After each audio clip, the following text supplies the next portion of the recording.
Assalamualaikum warahmatullahi wabarakatuh. Alhamdulillahi rabbil alamin. Anzalal qur'ana hudan linnasi wa bayyinatin minal huda wal furqan. Ashhadu an la ilaha illallah wahdahu la syarikalah wa ashhadu anna Muhammadan abduhu wa rasuluhu la nabiyya ba'dah. Allahumma salli ala Sayyidina Muhammad wa ala ali Sayyidina Muhammad. Kaum muslimin, Bapak Ibu hadirin hadirat yang dimuliakan Allah, sebelum kita melanjut kajian, terlebih dahulu kita berdoa kepada Allah untuk mendapatkan keberkahan bagi hidup kita dan kelapangan bagi orang-orang yang telah mendahului kita. A'udzubillahi minasyaitonirrajim. Bismillahirrahmanirrahim. Alhamdulillahirabbil alamin. Assalatu wassalamu ala asyrafil anbiya'i wal mursalin wa ala alihi wa ashabihi rasulillahi ajmain. Allahumma ighfir lana dhunubana wa liwalidayna warhamhum kama rabbawna shighara wa li jami'il mu'minina wal mu'minat wal muslimina wal muslimat al ahya'i minhum wal amwat birahmatika ya arhamar rahimin. Allahumma anzil sakinata wal barakata wal afiyata wasihata ala hazihil jama'ati masjid Nurul Huda ya arhamar rahimin. Allahumma ighfir lahum warhamhum wa'afihim wa'fu anhum wa akrim nuzulahum wa wasi' madkhalahum waj'al jannata mathwahum. Allahumma ja'al qabrahum rawdatan min riyadil jinan wa la taj'al qabrahum hufratan min hufarin niran. Rabbana atina fid dunya hasanah wa fil akhirati hasanah wa qina adzabannar. Alhamdulillahi rabbil alamin. Kaum muslimin, Bapak Ibu hadirin hadirat yang dimuliakan Allah, sebagaimana biasa di bulan suci Ramadan, edisi yang kita sampaikan yaitu edisi khusus tentang kisah-kisah di dalam Al-Quran. Kisah-kisah yang kita ceritakan yaitu kisah-kisah yang jarang sekali kita dengar, atau mungkin kita menyebutnya kisah yang tidak populer. Populer bagi kita karena memang tidak banyak yang membahas kisah-kisah tersebut. Biasanya para ustadz, para kiai kita membahas tentang kisah 25 Nabi dan Rasul, Ashabul Kahfi, Nabi Khidir dan lain sebagainya. Di pertemuan yang lalu kita membahas tentang kisah Al-Walid ibni Mughirah yang tersesat oleh temannya sendiri. Padahal Al-Walid telah mengakui kebenaran Al-Quran. Disebabkan magnet kesesatan temannya Abu Jahal, akhirnya Al-Walid ibni Mughirah ikut tersesat. Hikmahnya adalah mesti pandai kita mencari sahabat dalam hidup ini. Pada pagi ini kita akan bercerita tentang orang-orang yang melanggar di hari Sabtu. Pernah dengar kisahnya? Kalau pernah berarti tidak cerita lagi saya. Orang-orang yang melanggar di hari Sabtu. Kenapa hari Sabtu? Kenapa tidak hari Jumat dan hari Ahad? Bapak Ibu yang dimuliakan Allah Subhanahu wa taala, secara umum umat manusia terbagi kepada 3. Ada umat Yahudi, ada umat Nasrani atau Masihi, ada umat Islam. Umat Yahudi disyariatkan oleh Allah Subhanahu wa taala kepada Nabi Musa alaihi salam untuk memilih hari Jumat sebagai hari besar mereka. Tetapi orang-orang Yahudi tidak mau. Mereka tidak mau memilih hari Jumat. Mengapa? Alasannya hari Jumat hari kerja. Siapa yang bekerja? Hari di mana Allah Subhanahu wa taala belum selesai menciptakan langit dan bumi. Hari Jumat itu hari terakhir, hari ke-6. Kenapa disebut hari ke-6, Ustaz? Kapan mulainya hari? Hari dimulai dengan hari Ahad. Ahad itu 1. Ahad, Isnin itu 2, Salasa 3, Arba'ah 4, Khamis itu 5, Jumatnya hari 6 hari berkumpul. Hari Sabtu, maka hari Sabtu itu hari free. Maka mereka memilih hari Sabtu sebagai hari besar mereka. Sementara Nabi Musa alaihi salam sudah menyampaikan kepada kaumnya hari Jumat itulah hari istimewa, hari yang diberkahi. Karena Jumat secara bahasa artinya berkumpul, dari kata jim mim ain, jamaah. Jamaah artinya berkumpul, dari kata jim mim ain, Jum'ah. Mim ain ta marbuthah, Jum'ah.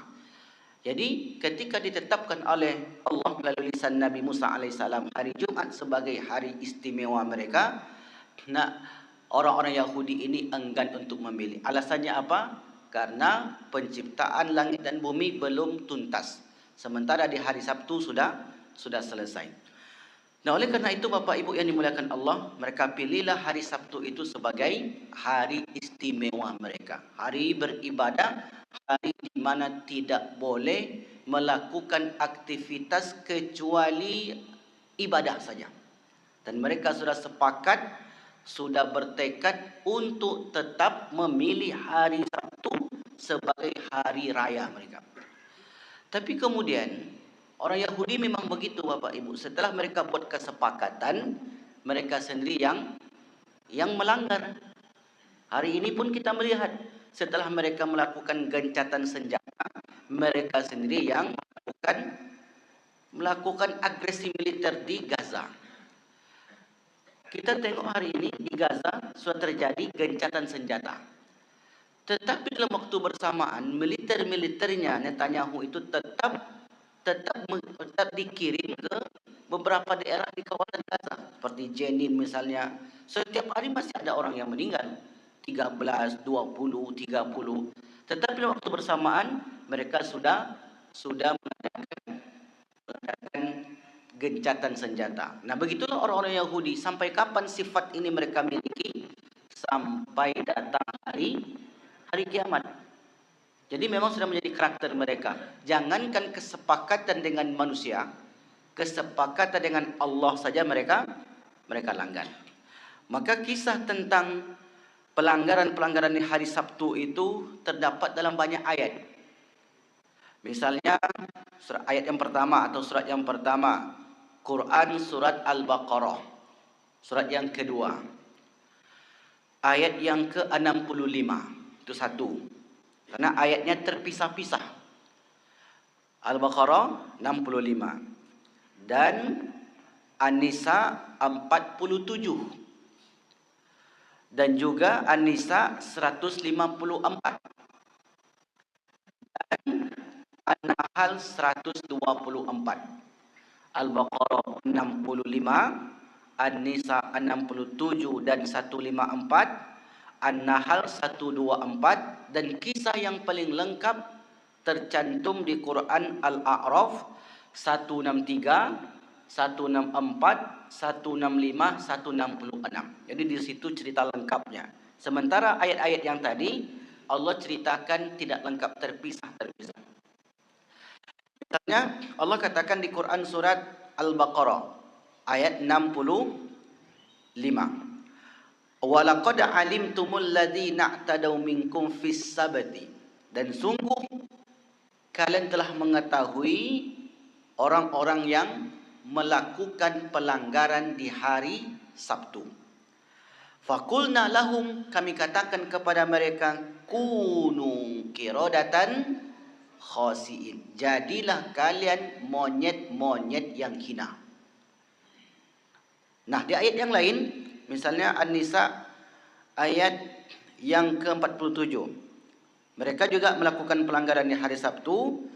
Nal'anuhum kama la'anna ashabas sabti, kami laknat mereka seperti kami melaknatnya orang-orang yang melakukan pelanggaran di hari Sabtu.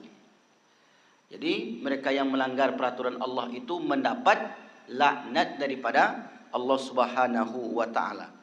Dan di ayat yang lain An-Nahl 124, innama ju'ilus sabatu 'alal ladzina ikhtalafu fi. Sesungguhnya kami jadikan hari Sabtu itu terhadap mereka yang berselisih. Orang-orang Yahudi berselisih. Kata orang-orang Yahudi, hari Sabtu inilah hari yang istimewa. Habislah masa mereka, masuklah masa Nabi Isa alaihi salam. Maka kaum Nabi Isa tidak memilih hari Sabtu. Hari apa mereka pilih? Hari Ahad. Jadi kaum Nabi Isa menjadikan hari besar mereka hari Ahad. Dunia hari ini mengadakan liburnya di hari Ahad. Sebenarnya itu adalah tradisi orang-orang Nasrani. Sementara umat Muhammad SAW memilih hari libur di hari Jumat. Cobalah Bapak Ibu lihat, di Timur Tengah hampir tidak ada sekolah kecuali liburnya hari Jumat. Kecuali di negeri kita ini atau negeri-negeri yang menginduk kepada Eropah. Karena memang entah bagaimana ceritanya dahulu, kita lebih memilih kepada hari Ahad tersebut sebagai hari libur kita. Bisa jadi karena sistem pendidikan kita atau mungkin sistem pengkalenderan kita dan sebagainya. Tetapi di pesantren-pesantren hari liburnya tetap hari Jumat. Di pesantren libur kita tetap hari Jumat. Nah, karena memang hari Jumat itu dipilih oleh Rasulullah SAW sebagai hari besar umat Islam. Apakah bisa kita ubah itu, Ustaz? Tentu tidak bisa kita ubah. Hari Jumat dipindah ke hari Ahad karena sudah begitu sistem yang berlaku di negeri kita ini. Tapi yang jelas kita selaku orang Islam meyakini hari Jumat itu adalah hari yang istimewa. Nah, kisah lengkapnya tercantum di Quran surat Al-A'raf 163. Allah berfirman, was'alhum 'anil qaryatil lati kanat hadiratal bahri idh ya'duna fis sabti idh ta'tihim hitanuhum yawma sabtihim syurra'a wa yawma la yasbituna la ta'tihim kadzalika nabluhum bima kanu yafsukun. Wa idh qalat ummatum minhum lima ta'izuna qauman illahu muhlikuhum aw mu'adzibuhum 'adzaban syadida. Qalu ma'dziratan ila rabbikum wa la'allahum yattaqun. Falamma nasu ma dzukkiru bihi anjaynal ladzina yanhauna 'anis su'i wa akhadnal ladzina zalamu bi'adzabin ba'isim bima kanu yafsukun. Falamma atau amma nuhu anhu qulna lahum kunu qiradatan khasiin. Artinya, dan tanyakanlah kepada Bani Israel tentang negeri yang terletak di dekat laut, ketika mereka melanggar aturan Allah pada hari Sabtu. Ingat tadi disebut hari Sabtu. Sudahlah mereka memilih hari Sabtu sebagai hari besar, hari khusus untuk beribadah. Di waktu bersamaan mereka melanggar hari istimewa mereka itu.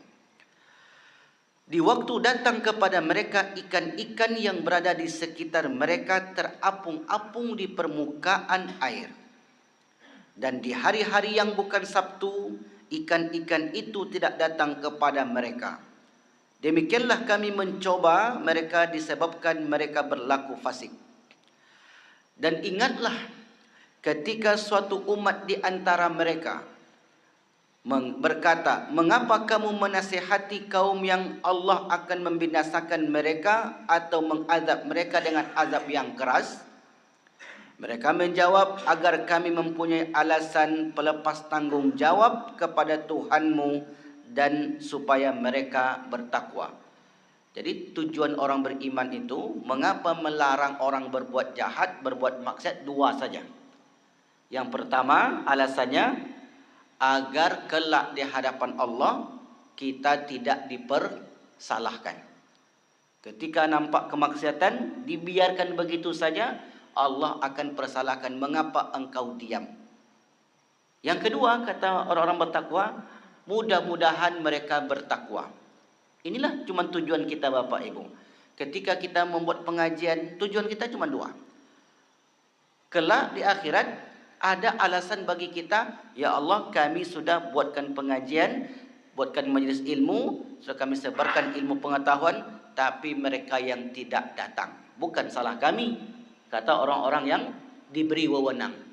Tujuan yang kedua, ya Allah, kalau mereka itu hadir ke masjid, hadir ke majlis ilmu, mudah-mudahan mereka bertakwa, bertambah keimanan. Dua inilah yang kita cari Bapak Ibu.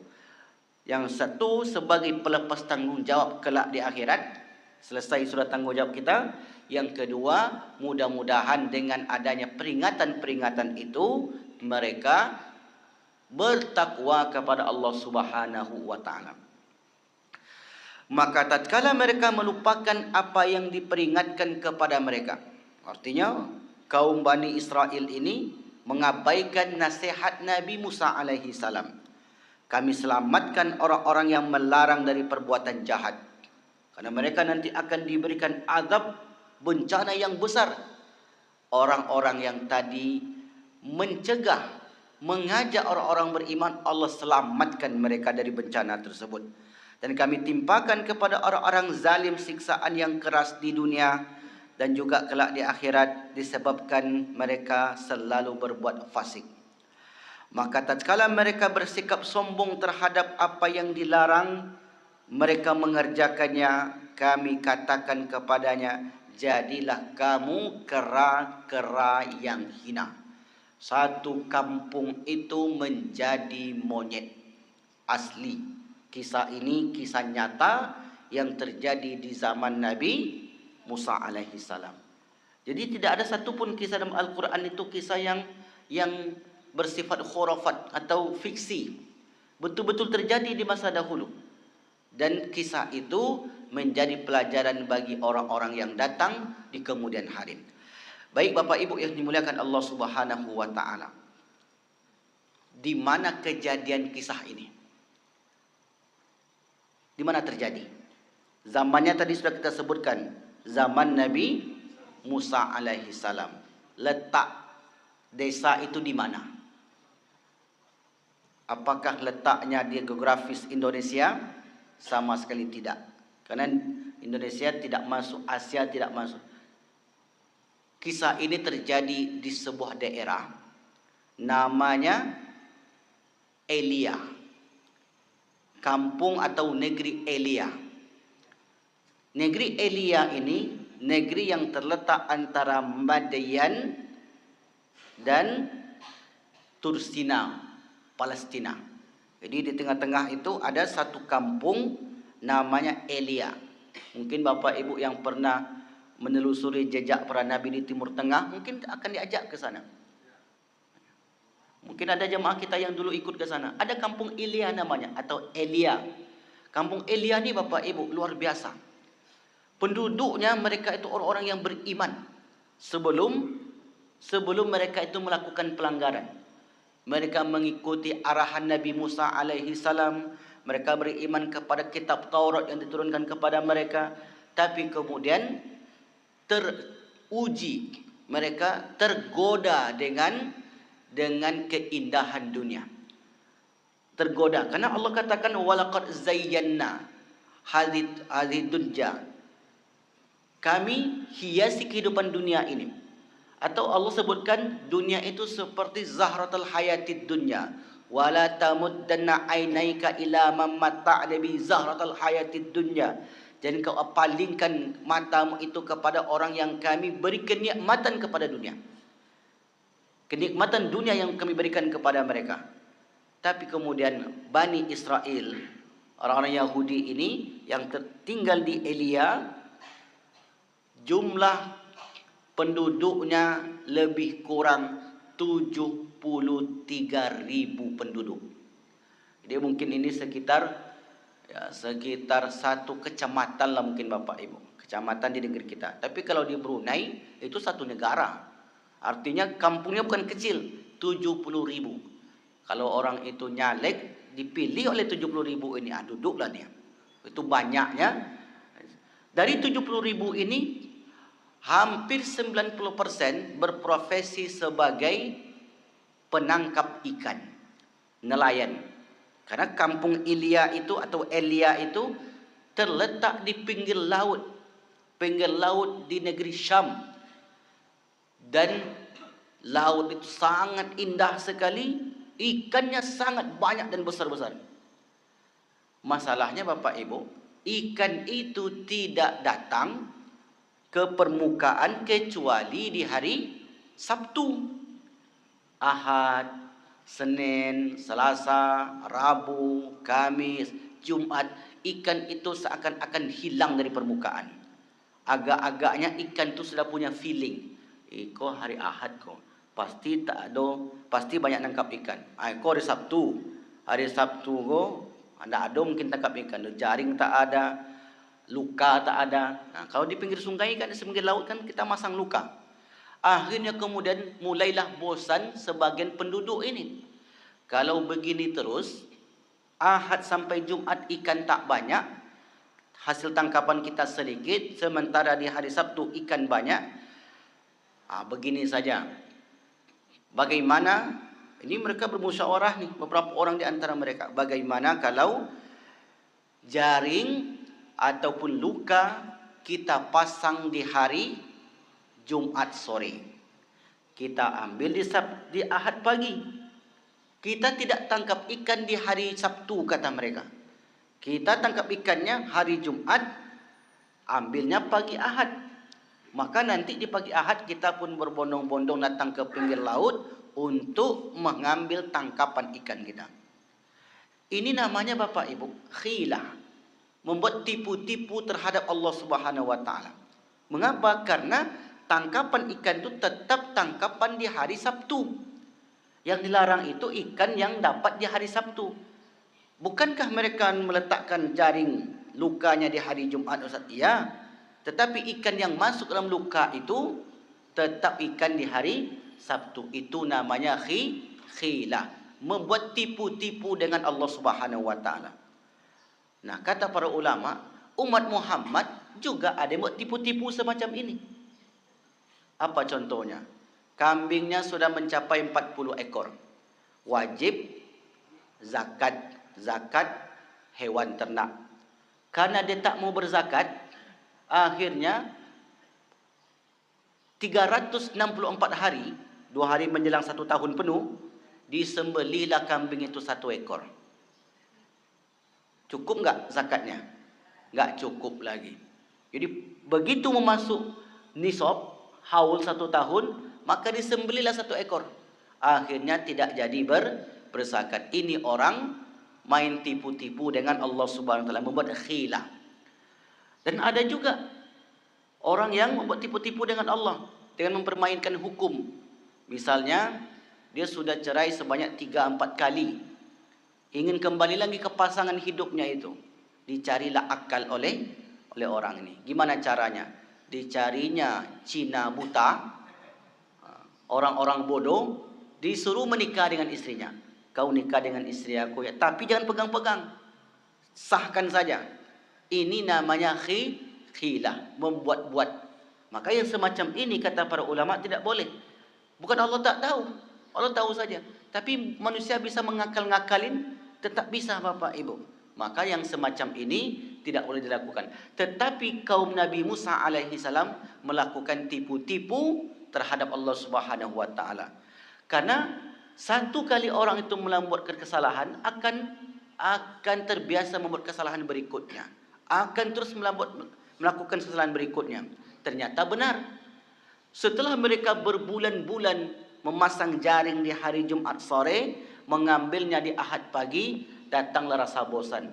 Kalau tangkapan ikan kita menunggu 3 hari, maka terlalu lama. Bagaimana kalau langsung saja di hari Sabtu? Yang satu orang di antara mereka ini Bapak Ibu menantang hukum Allah. Kalau memang nanti ada azab Allah, saya yang tanggung. Begitulah mereka. Betul-betul ditantangnya Allah.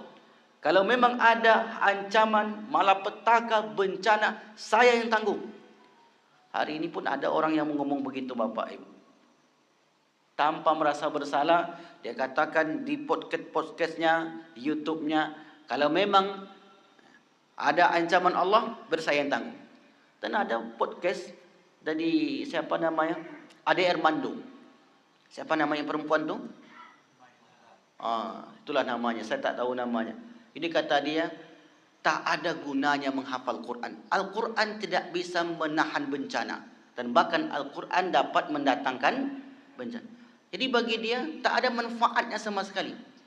Al-Quran itu sama dengan yang lain, bacaan-bacaannya yang lain. Al-Quran itu tak lebih daripada bacaan-bacaan biasa.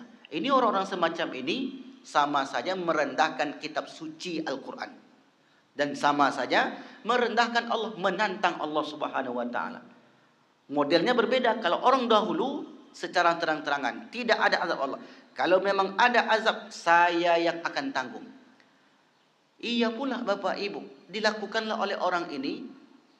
Seminggu dia tangkap ikan seterang-terangan di hari Sabtu, 2 minggu, sebulan, 2 bulan, berbulan-bulan lamanya, hukuman Allah tak kunjung datang.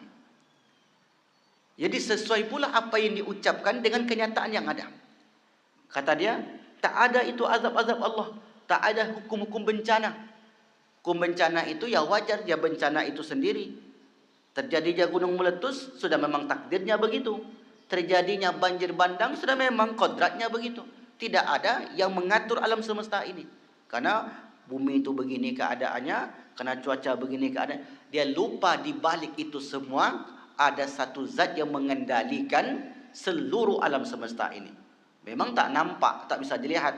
Itu bisa diyakini dengan keimanan yang kuat. Dan orang ini Bapak Ibu ternyata tidak mendapatkan hukuman dari apa yang dia lakukan itu. Masalahnya bukan dia sendiri yang melakukan, dibawalah kawan-kawannya tadi. Maka setiap hari Sabtu mereka pun berbondong-bondong datang ke pinggir sungai, pinggir laut untuk melakukan penangkapan ikan. Dan mereka sudah lupa dengan aturan yang sudah Allah tetapkan kepada mereka. Dan aturan itu yang mereka inginkan sendiri. Bukan kehendak Allah, tapi kehendak mereka. Akhirnya kemudian Bapak Ibu, manusia terpecah kepada 3 kelompok. Kondisi masyarakat yang seperti itu, masyarakat terbagi kepada 3 kelompok. Kelompok yang pertama, kelompok yang melakukan pelanggaran di hari Sabtu secara terang-terangan. Dan ini jumlahnya mayoritas. Yang kedua, kelompok orang-orang beriman. Jumlahnya sedikit. Orang-orang beriman ini mulai risau. Kalau mau di kota, negeri awak, takkan mungkin Allah biarkan nanti bencana itu tidak turun di sini. Lambat laun pasti akan ada bencana. Karena Allah katakan kami tidak mengutus satu utusan pun kepada satu kaum kecuali setelahnya kami akan turunkan azab.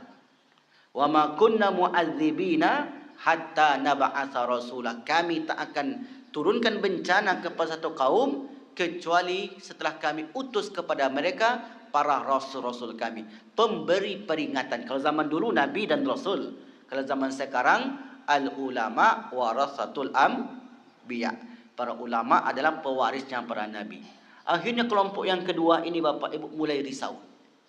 Kalau itu ada pada diri kita, berarti termasuk orang-orang yang beriman, sama seperti keimanan zaman dahulu. Di tetangga kita, atau mungkin di RT RW kita, ada orang yang berbuat mesum, ada orang laki-laki perempuan tak jelas di mana datangnya, entah nikah suami istri tidak. Bapak Ibu berhak, kita sebagai warga negara ataupun sebagai tangga itu berhak untuk menanyakan itu. Karena ketika bencana itu Allah turunkan nanti, yang kena bukan dia seorang. Karena diumpamakan oleh para ulama, satu negeri itu seperti sebuah kapal. Kalau kapal itu satu orang yang melobangi, satu orang yang merusak, maka satu kapal itu akan ikut tenggelam. Kalau ada satu buah itu yang busuk, maka jangan sampai buah-buah yang lain akan ikut busuk. Hari ini di negeri kita Melayu Bapak Ibu, kita dapat info, dapat kabar dari kawan-kawan kita yang meneliti. Awalnya sedikit Bapak Ibu. Saya datang mengisi pengajian di Mandua. Mandua, Bapak Gafardi.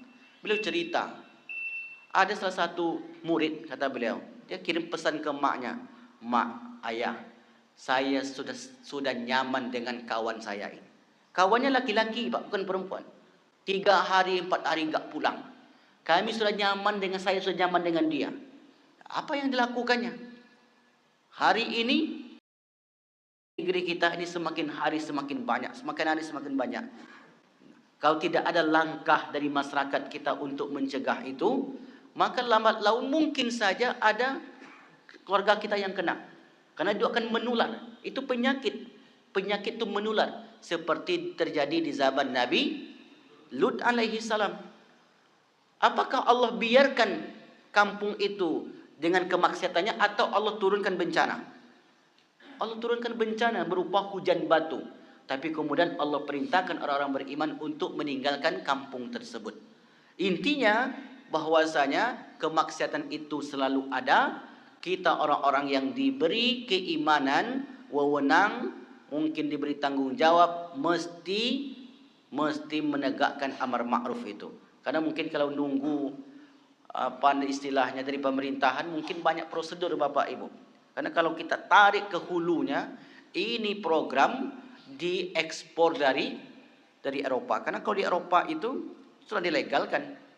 Makanya pop mereka, paus-paus mereka itu ataupun dilegalkan, dibacakan undang-undangnya. Karena tidak sama dengan Islam, dan mereka sudah biasa hal seperti itu. Satu rumah, laki-laki dengan laki-laki, perempuan dengan perempuan. Nah, melanggar aturan Allah secara terang-terangan, Allah tidak akan biarkan kampung itu kecuali akan diturunkan bencana. Bencana kita tak bisa tahu. Bisa jadi kelaparan, bisa jadi kekeringan, bisa jadi hujan terus menerus, bisa jadi gunung meletus, macam-macam. Nah, begitulah Allah SWT memberi peringatan. Nah, kelompok yang kedua, orang-orang beriman ini mulai risau. Kalau ini dibiarkan, tak ada cerita. Pasti akan turun bencana. Mulailah mereka mendakwahi orang-orang yang melakukan pelanggaran tadi. Masalahnya, jumlahnya sedikit. Tidak bergeming menghadapi jumlah yang banyak. Yang mengaji berapa masyarakat kita Riau? Ada 5%. Itulah paling banyak, Pak. Nampak banyak di pagi ini karena jemaahnya di sana dari masjid itu 10 orang, masjid ini 10 orang. Itu aja PII kata Bu Ibu, partai inyo-inyo. Nampak banyak tapi itu aja orangnya. Besok ngaji di Al-Falah, ini lagi wajahnya. Nampak banyak karena kesolidan tadi. Nah, jumlah yang sedikit itu susah untuk bergerak, tapi tidak membuat mereka putus asa. Tetap mereka menasehati. Datanglah kelompok yang ketiga. Kelompok yang ketiga ini dia tidak sebagai pelaku, bukan sebagai pelaku melanggar aturan Allah di hari Sabtu tadi. Tetapi kelompok ketiga ini melarang orang yang melarang. Bisa dipahami nih Pak? Dia melarang, Bapak tidak usah capek-capek, tak usah repot-repot. Ibu tak usah sok prihatin. Biarkan aja dia, Bu. Kan kalau dia berjudi kan uang dia, Bu. Betul tidak, Bu? Ya, kata Ibu. Kalau dia mengonsumsi narkoba kan dia, Pak. Kenapa pula Bapak sibuk? Kalau Allah beri hukuman bencana kan dia yang kena. Taruhlah misalnya di sebelah rumah kita dia. Kalau dia mabuk di situ, kalau dia misal narkoba di situ, ketika dia sawan, apakah dia sendiri yang kena nanti? Bawa parang dia keluar. Lewat orang situ disabet. Jadi bencana itu bukan hanya untuk diri sendiri. Seperti orang bawa motor, ugal-ugalan, belok kiri, belok kanan. Apakah kita biarkan? Biar aja lah Ustaz. Kan dia jatuh nanti. Iya, kalau dia jatuh, kalau kita ditabraknya. Jadi seperti itulah logikanya. Dan orang yang ketiganya sebenarnya tak jelas kedudukannya. Dia bukan pelaku, tapi bukan pula sebagai pembela atau pemihak kepada orang beriman tadi. Mereka itu malah melemahkan semangat orang-orang yang beriman, yang menegakkan amar ma'ruf nahi mungkar. Tetapi orang beriman terus menerus mereka melakukan amar ma'ruf nahi munkar. Tak peduli mereka Bapak Ibu. Apapun omongan orang tetap kami lanjut. Akhirnya kemudian karena mereka jumlahnya sedikit, mereka pun berinisiatif. Begini saja. Kampung ini kita bagi saja. Orang-orang yang jahat kumpul dengan orang-orang jahat, orang-orang yang baik kumpul dengan orang yang baik. Dalam riwayat itu disebutlah dibuat mereka membuat tembok yang tinggi untuk memisahkan ini kampung yang baik, ini kampung tak baik. Begitu cara mereka. Karena usaha sebagai manusiawi sudah habis, ikhtiarnya sudah selesai. Itulah langkah terakhirnya. Karena memang Nabi katakan, man ra'a minkum munkaran, siapa yang melihat kemungkaran di antara kalian, falyughayyir biyadi, cegah dengan tangan. Kalau tak mampu dengan tangan, fabilisani, cegah dengan lisan, sampaikan. Tak mampu juga, maka ujung-ujungnya dengan hati, biqalbi. Dzalika ad'aful iman. Itulah selama-lamanya iman. Akhirnya mereka habislah usaha daya upaya untuk mencegah. Buatlah tembok. Setiap hari orang-orang beriman tadi mendengarkan kegembiraan orang-orang yang menangkap ikan di hari Sabtu itu. Mereka bersorak-sorai, berbahagia, ketawa yang luar biasa. Karena tangkapan ikannya banyak, hasilnya luar biasa, banyak. Sampailah suatu hari Bapak Ibu, hening kampung sebelah. Tak ada suara, tak ada sorak-sorai, tak ada kegembiraan. Orang beriman tadi pun heran. Mengapa mereka diam? Habis ikannya, kata mereka. Mengapa mereka tidak bergembira lagi? Akhirnya kemudian dimintalah salah seorang dari orang beriman tadi untuk menengok ke sebelah. Dia pun manjat, ditengoknya. Kampung itu sudah kosong. Tak ada lagi penghuninya dari kalangan manusia. Mulailah takut orang-orang beriman itu. Kampung itu sudah kosong, tak ada penghuni manusia. Akhirnya mereka bermusyawarah. Gini saja, besok kita buka tembok ini, kita tengok ramai-ramai ke sana. Apa yang terjadi? Akhirnya mereka pun hancurkan sebagian temboknya untuk menengok saudara-saudaranya yang berada di kampung sebelah. Di sana mereka menemukan monyet-monyet yang sedang menangis. Semuanya jadi monyet sedang menangis. Monyet-monyet itu mengenali iko eteknya, iko apaknya, iko makciknya, iko apa lagi? Udahnya, iko abangnya, iko kawannya. Dia kenali semua Bapak Ibu. Tetapi orang-orang beriman tadi tidak mengenali monyet-monyet ini. Datanglah rasa takut orang beriman. Akhirnya mereka pun tinggalkan kampung sebelah itu dan kembali ke tempat mereka. Tak lama sesudah itu datanglah awan gelap. Yang serba gelap sekali. Tak terbit matahari, seakan-akan seperti itu. Setelah gelap gulita, maka kemudian datanglah petir halilintar yang dahsyat, yang hebat. Akhirnya kemudian menyambar semua monyet-monyet itu. Matilah monyet-monyet itu. Jadi tak ada satu pun yang tersisa. Jangan nanti dikira berarti monyet yang sekarang dari monyet itu, Ustaz. Tidak. Ini monyet-monyet itu sudah mati semua. Karena monyet itu dari manusia. Yang dikutuk bukan monyet yang dikatakan oleh Darwin. Kalau Darwin mengatakan asal manusia dari monyet. Itu dia dan kawan-kawannya saja. Asal manusia tetap dari Nabi Adam alaihissalam. Dan keturunan Bani Israel yang melanggar aturan Allah itu dikutuk oleh Allah menjadi monyet-monyet yang hina. Ada ulama mengatakan orang-orang tuanya dikutuk menjadi babi, orang-orang mudanya dikutuk menjadi monyet. Tapi pada umumnya ulama mengatakan semua dikutuk menjadi monyet. Monyet atau kera, bukan baruk. Baruk lain. Kalau cigak, karena beda-beda tu Bapak Ibu, beda-beda jenisnya. Kera itu yang ada mirip apa namanya, yang hitam dekat mata, mirip kacamata. Dan itu lebih rakus dibanding monyet. Saya dulu punya kebun, masuklah kera itu, bukan monyet, masuk kera. Tak ada makan dalam rumah itu. Beras dibalikkan sama dia, kuali dibalikkan sama dia. Ada apapun yang tergantung-gantung itu diruntuhkan sama dia. Itulah monyet. Sifat serakah. Monyet itu serakah. Makanya mengapa Allah sebutkan mereka itu kunu kirodatan khasiin. Jadilah mereka monyet-monyet yang hina. Mungkin umat ini tak akan ada yang seperti itu. Karena hukuman umat Nabi Muhammad yang melanggar tidak seperti umat dahulu. Kalau umat dahulu, mereka dikutuk menjadi satu makhluk dan mereka habis dosanya. Kalau umat Muhammad tidak. Tetap jadi manusia dan cara bertaubatnya dengan taubatan nasuha. Kalau mereka tidak bertaubat, maka mereka berada di dalam kezaliman yang terus menerus. Akhirnya kemudian Bapak Ibu yang dimuliakan Allah Subhanahu wa taala, orang-orang beriman tadi pun lega karena ancaman dan azab Allah sudah menimpa orang-orang yang melanggar aturan tadi. Maka inilah hikmah pelajaran yang dapat kita ambil dari kisah satu kampung yang dikutuk menjadi monyet. Yang pertama hikmahnya bahwasanya azab Allah itu pasti akan turun kepada satu negeri yang terus-menerus melakukan pelanggaran setelah diberi peringatan oleh orang-orang yang beriman.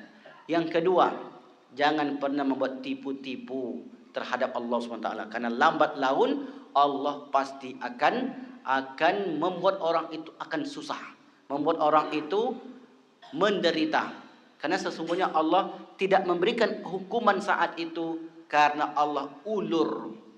Allah ingin orang itu bertaubat. Allah ingin orang itu melakukan amal saleh. Sanastadrijuhum min haitsu la ya'lamun. Kami ulur kepada mereka itu ancaman-ancaman kami, azab-azab kami agar mereka bertobat. Kalau tidak juga bertobat, maka disitulah Allah akan berikan hukumannya kepada orang-orang yang melakukan pelanggaran tadi. Wallahu a'lam bishawab. Maka inilah mungkin yang dapat kami sampaikan pada pagi ini. Mudah-mudahan bermanfaat. Kita mudah-mudahan termasuk kelompok yang kedua tadi. Kelompok orang-orang yang peduli dengan lingkungan kita. Kan itu hikmahnya Bapak Ibu. Tidak termasuk orang yang membiarkan negerinya dalam keterpurukan, dalam kemaksiatan. Mudah-mudahan kita terus istiqomah di jalan itu hingga akhir hayat kita. Amin. Amin ya rabbal alamin. Baik Bapak Ibu, ada yang bertanya? Tafadhol. Ya, silakan Pak.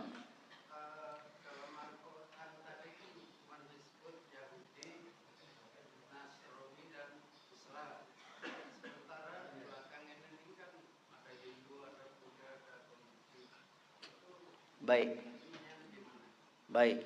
Yang disebut yang 3 di Al-Quran itu yang memiliki hari besar. Hari besar, Jumat, Sabtu, Ahad. Ada lagi yang disebut di Al-Quran itu kaum Sabi'in, penyembah bintang, ada. Tapi tidak disebut agama-agama yang sekarang. Misalnya yang seperti Bapak sebutkan tadi, ada nama-nama agama itu tak disebutkan di Al-Quran. Makanya para ulama membagi agama itu kepada 2. Satu namanya ad-dinus sama, agama langit. Agama langit itu maksudnya agama yang diceritakan dari zaman dahulu. Yang kedua, agama bumi. Agama bumi itu itulah seperti agama yang muncul sekarang ini. Kenapa disebut agama bumi? Karena itu hasil ide pemikiran manusia. Bukan dari kitab suci. Kalau agama Masihi, Nasrani itu ada di Al-Quran. Sebutkan turun dari langit. Kalau agama Buddha enggak ada disebutkan di Al-Quran, bukan turun dari langit. Maka para ulama memisahkan agama-agama itu, satu namanya agama samawi dari langit, yang satu namanya agama bumi. Itu agama bumi ini banyak. Kayak Ahmadiyah yang mengaku juga sebagai agama yang baru. Kemudian ada Al-Bahaiyah, kelompok-kelompok lain sebagainya. Nah itu untuk memisahkannya. Begitu Pak. Baik. Ada lagi? Baik. Kalau tidak ada maka kita tutup pengajian ini dengan doa kafaratul majlis. Subhanakallahumma bihamdika asyhadu an la ilaha illa anta astaghfiruka wa atubu ilaik. Wassalamualaikum warahmatullahi wabarakatuh.